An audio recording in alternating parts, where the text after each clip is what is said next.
Wall has been alive with the sound of St Piran's Day celebrations today. The patron saint of tin miners is said to have arrived in the county floating on a millstone. Well, despite the rain, processions and dancing have taken place in many Cornish towns, albeit indoors. As Spotlight's David George reports from Truro. Oggy, oggy, oggy! Oi! Turn out, fish fingers! School children, Cornish enthusiasts and language speakers took part in the annual march through Cornwall's cathedral city. Saffron cake was on offer to the dampened marchers before they ended up outside the cathedral for speeches and singing.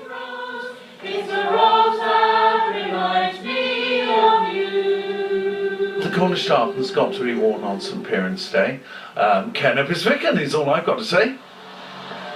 Earlier in Falmouth, the parade ended up in the church hall, out of the rain. Children from 5 local schools took part in dancing, helped along by members of Dance Canoeic. Being a Cornish girl, I love to fly the flag for Cornwall. Celebrating St Piran's Day is something that we can do, and it's really great, particularly to see so many children. What do you know about St Piran? I don't think I know anything. We've been learning about Cornish mines and that he was very, I don't know. Well, that's a lot to think about, isn't it?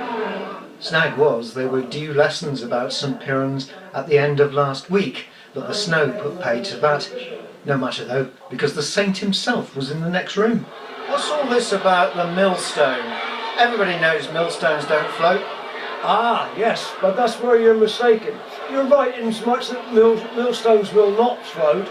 I was actually tied to a millstone and thrown off a cliff in Munster, in Ireland. How's it that? This evening the soggy parades will be replaced by the singing of Trelawney in pubs across Cornwall. Those taking part will know the reason why. Dol Piran Lawan. Happy St Piran's Day. David George, BBC Spotlight, Truro. Time for there's David already. It is time for the forecast. Get on with it then.